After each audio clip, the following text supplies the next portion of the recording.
This mobile phone video obtained by the ABC shows vote rigging in action. Stolen ballot papers are filled out in favour of ruling party candidates again and again. Opposition MPs say the election was rotten. Nobody wanted to run for election. Nobody wanted. Why? Because it's the fraud, because of announced by Taliban in order not to go house from house, we will kill you.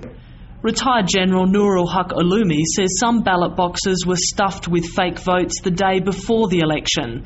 He questions why Australia and other nations are sacrificing troops and funds while Afghan political leaders are cheating.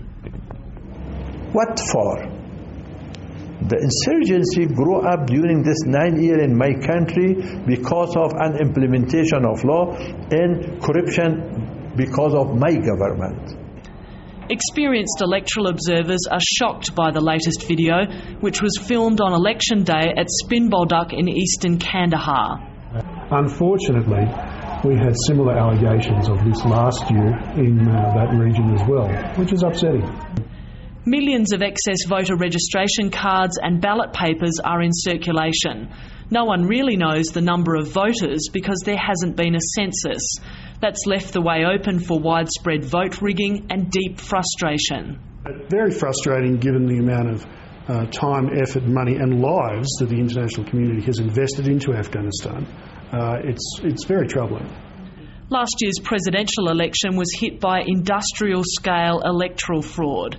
Now there are fears the parliamentary poll was also deeply flawed.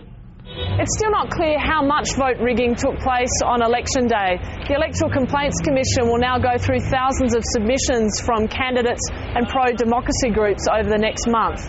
Only then will people truly know whether this election was free and fair. As the political dispute deepens, the international community's resolve is being tested.